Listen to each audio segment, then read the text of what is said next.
Hello class 9। इस video के starting में कुछ क्वेश्चंस आपको स्क्रीन पे दिख रहे होंगे। उन क्वेश्चंस का हल इस वीडियो में हम लोग प्राप्त करेंगे। स्पेशली ये वीडियो जो है उसका टाइटल है थ्रस्ट एंड प्रेशर, यानी इसमें हम लोग डिफाइन करने वाले हैं थ्रस्ट को, प्रेशर को, ये दोनों के बारे में हम लोग जानने वाले हैं। तो शुरू करते हैं आज का वीडियो और स्टार्टिंग हम करते हैं, है ना, टॉपिक नेम लिखने से। टॉपिक का नाम है थ्रस्ट एंड एक और नाम है इसका प्रेशर। ठीक है, थ्रस्ट एंड प्रेशर। तो हेडिंग दे दीजिए थ्रस्ट पहला और दूसरा आपका क्या हो जाएगा, प्रेशर। ठीक है, तो देखिए अपने डेली लाइफ में हमने देखा है कि जब हम एक कीचड़ युक्त भूमि पर चलते हैं, जमीन है, लैंड है और वो कीचड़ है, और उसमें जब आप ऐसे ही खाली पैर जाते हो तो आपका पैर जो है वो थोड़ा सा जमीन के नीचे चला जाता है ना, आप आसानी से चल नहीं पाते हो। अगर वहीं पे ईंट वगैरह डाल दिया जाता है उन कीचड़ के बीच में, वर्षा सीजन अभी चल रही है तो इसमें अगर वो डाल दिया जाता है तो हम आसानी से उस रास्ते को तय कर पाते हैं। तो इसके पीछे रीजन क्या है? इसके पीछे एक ही चीज बढ़ रही है, वो अगर आप ध्यान से ऑब्जर्वेशन करें तो, कि पहले आप खाली पैर चल रहे थे तो आपके पैर का एरिया कम था, और जैसे ही आपने ब्रिक्स का इस्तेमाल किया तो ब्रिक्स का एरिया पैर के एरिया से क्या है, ज्यादा है। इसका मतलब क्लियर है कि जो प्रेशर हो रहा है, जो प्रेशर पड़ रहा है जमीन पर, वो कहीं ना कहीं डिपेंड करता है किस चीज पर, तो एरिया पर। समझ में आ गई बात? तो किस तरीके से करती है वो हम आपको बताने वाले हैं। तो सबसे पहले हम लोग प्रेशर के बारे में पढ़ते हैं, प्रेशर होता क्या है। ठीक है, तो प्रेशर जो है एक प्रकार का फोर्स है जो अप्लाइड किया जाता है पर यूनिट एरिया पर। प्रेशर क्या है, तो इसको अगर हम डिफाइन करें तो कैसे कर सकते हैं, force applied on per unit area, per unit area. कोई भी डिफिनीशन में, है ना, यूनिट को ही लिया जाता है, यूनिट वैल्यू को, यानी एक ऐसा क्षेत्र जिसकी लंबाई 1 मीटर, चौड़ाई 1 मीटर है, तो इसका एरिया क्या निकलेगा, 1 मीटर स्क्वायर। तो किसी भी सरफेस का यूनिट एरिया जो निकालोगे आप और उस पर जो फोर्स अप्लाइड आपका होगा, उसी के वैल्यू को हम लोग किस नाम से जानते हैं, प्रेशर के नाम से जानते हैं। ठीक है, इतना तो क्लियर हो गया। अगर हम ध्यान से देखें तो दो चीजों पर डिपेंड करता है प्रेशर। एक डिफिनीशन के अनुसार फोर्स पर, कि फोर्स कितना अप्लाइड हो रहा है और कितने एरिया पर हो रहा है। इसको एक एग्जांपल से समझते हैं। मान लीजिए एक आपके पास नेल है, मतलब कांटी है, और उसको आप दीवार पे लगाना चाहते हो। जो कांटी है वो आपका पुराना हो चुका है, एक नेल जो पुराना हो चुका है, अगर उसको आप दीवार पे लगाना चाहते हो तो वो आसानी से नहीं लगता है, लेकिन अगर कोई शार्प नेल है तो वो आसानी से लग जाता है। हम अगले वीडियो में कुछ एग्जांपल आपको देंगे इस बेसिस पर। ठीक है, तत्काल समझने के लिए मैं बता रहा हूं आपको।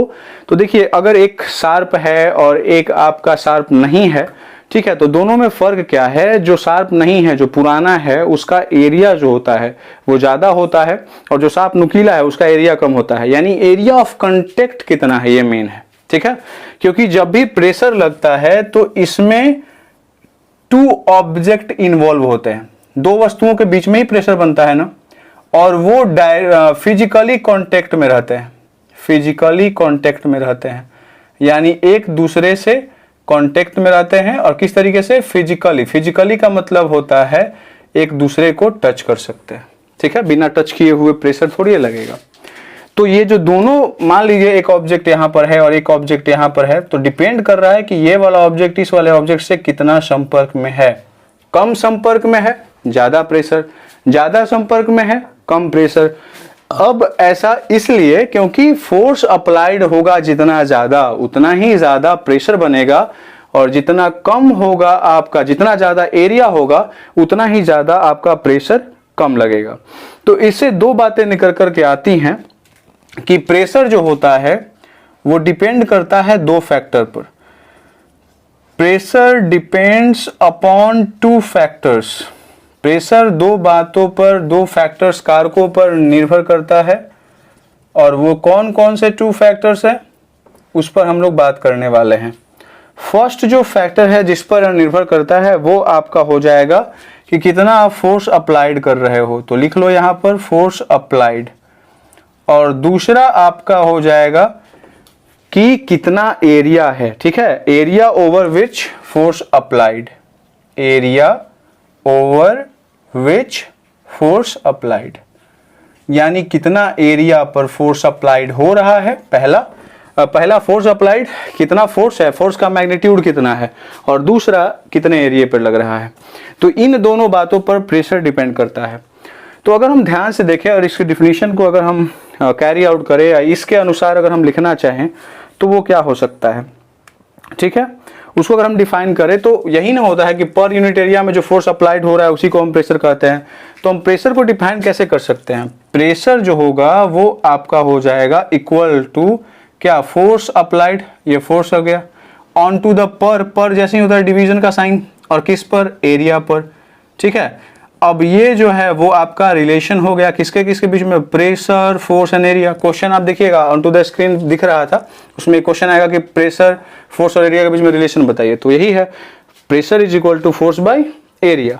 अब इसमें आपको क्या बताया गया है कि ये जो होता है वो डायरेक्टली लिंक होता है और ये होता है इनडायरेक्टली लिंक, माने P जो है वो डायरेक्टली प्रोपोर्शनल है किसके, फोर्स के, और P जो है वो इनवर्सली प्रोपोर्शनल है किसके, एरिया के। और इसके बारे में तो आप लोग एकदम जानते होंगे, यानी ये बढ़ेगा तो ये बढ़ेगा और ये घटेगा तो ये घटेगा, और इसमें ये बढ़ेगा तो ये घटेगा और ये घटेगा तो ये बढ़ेगा। तो इतनी जानकारी आपको मिल गई होगी। फोर्स को, प्रेशर को क्या इसी तरीके से डिफाइन किया जा सकता है या कोई और वे है इसको डिफाइन करने का, ठीक है, क्या ये एकदम परफेक्टली सही है, तो इस पर थोड़ा बात करते हैं।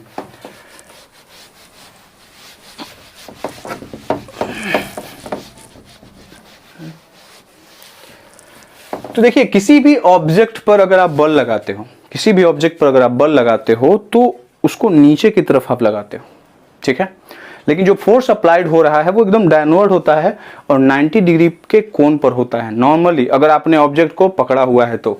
लेकिन अगर हम अपने हाथ को प्रेशर लगा रहे हैं तो थोड़ा सा आगे की तरफ आप घिसका रहे हैं तो ये 90 डिग्री पर नहीं बन रहा है।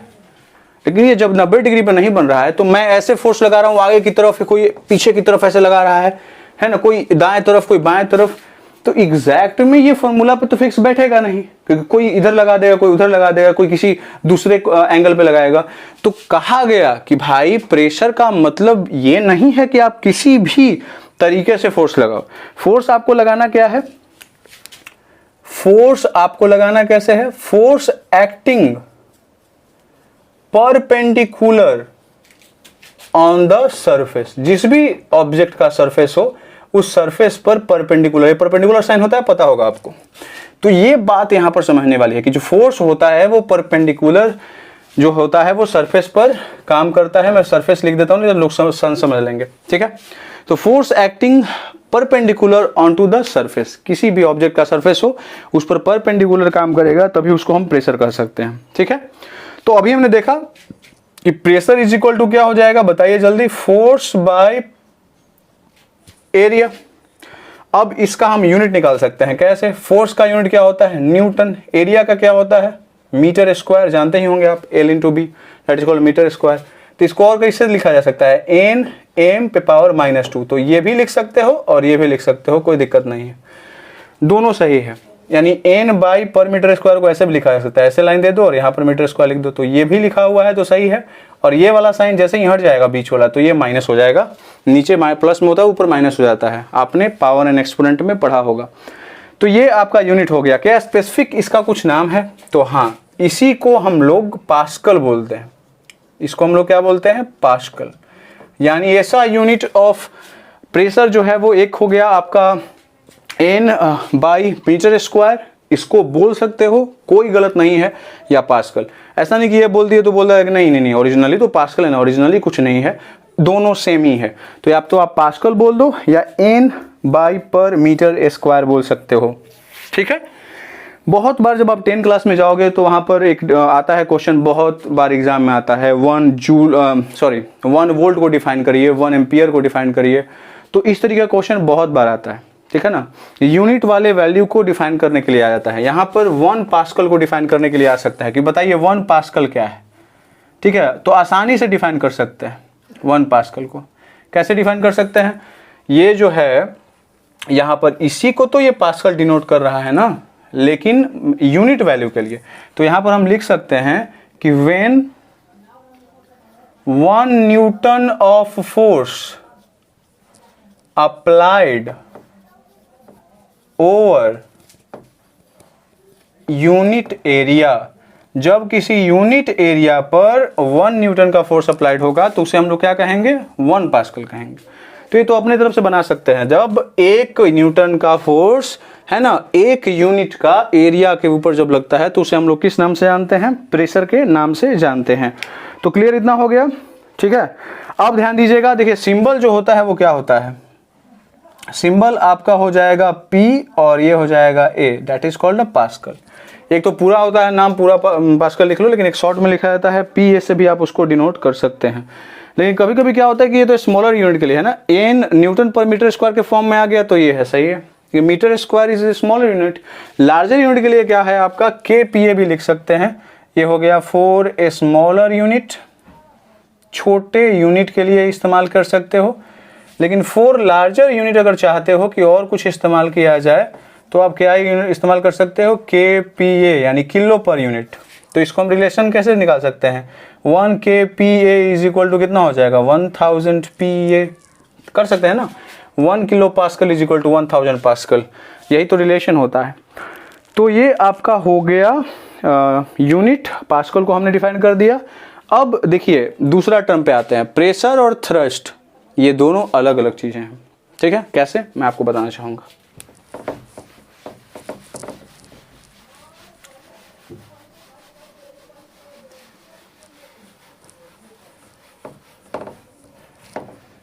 तो थ्रस्ट क्या होता है इस पर ध्यान देते हैं, थ्रस्ट को डिफाइन कर देते हैं। ऐसे लगता है यही है ना कि ये दोनों सेम है, बट ये दोनों अलग अलग है। कैसे है दोनों अलग अलग, तो ये जो थ्रस्ट होता है वो फोर्स को डिफाइन करता है, ये एक प्रकार के फोर्स को आइडेंटिफाई करता है।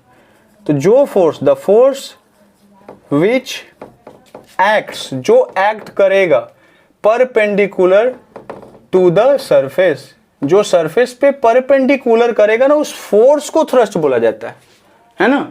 यानी ये भी एक प्रकार का क्या है, फोर्स है। लेकिन इसकी खासियत क्या होगी, फोर्स का स्पेसिफिक डायरेक्शन नहीं होता है, वो आगे दाएं आगे पीछे लगाया जा सकता है। तो सिर्फ अगर फोर्स लिखा हुआ रहेगा pressure is equal to force by area, तो आप समझिएगा क्या, आगे है पीछे है दाएं है आगे, मतलब कैसे, कुछ भी डिफाइन नहीं किया गया है यहाँ पर। लेकिन on to the science force को ही लेकर के चला जाता है, और यहाँ पर समझा जाता है कि अगर प्रेशर है और उसमें फोर्स इंक्लूड है तो समझ लीजिए कि वो नीचे की तरफ ही 90 डिग्री का कोण पर ही कर रहा है। लेकिन कोई अगर पूछ दे कि स्पेशली आप बताइए कि क्या है, उसको अलग नाम क्या दीजिएगा, तो उसका अलग नाम होता है thrust, the force which act perpendicular to the surface, ठीक है।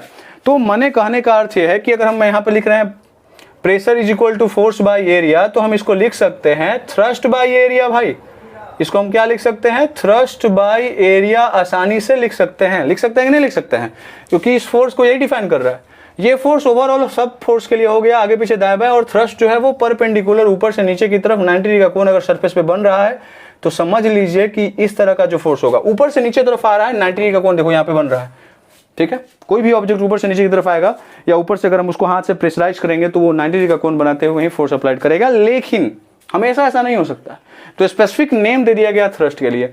लेकिन ऑन टू द क्लास 9 हम लोग फोर्स लेकर के ही चलते हैं, यानी इसका इस्तेमाल ना करते हैं। और ये दिया हुआ रहता है और प्रेशर अगर उसमें दिया हुआ है, इंक्लूड है, तो समझ लीजिए कि 90 डिग्री का कोण एक्चुअल में हो ही रहा है। ये खुद से समझ लेना है, ठीक है। तो प्रेशर इज इक्वल टू क्या हो जाएगा, फोर्स बाय एरिया। अब कभी कभी क्वेश्चन में आपसे पूछ देगा कि ऐसा यूनिट बताओ भाई थ्रस्ट का, तो थ्रस्ट एक प्रकार का क्या है, फोर्स ही तो है। तो इसको भी हम डिफाइन कैसे कर सकते हैं, मतलब इसको कैसे कर सकते हैं, न्यूटन के रूप में। यानी ऐसा यूनिट जो थ्रस्ट का होगा वो क्या हो जाएगा, आपका न्यूटन हो जाएगा, क्योंकि ये भी एक प्रकार का फोर्स ही है। तो मैं आशा करता हूं कि ये वीडियो आपको समझ में आया होगा, ठीक है। तो थ्रस्ट एंड प्रेशर आपका क्लियर हो गया, फिर अगले वीडियो में मिलते हैं। तो इस वीडियो को देखने के लिए आप लोगों को तहे दिल से धन्यवाद।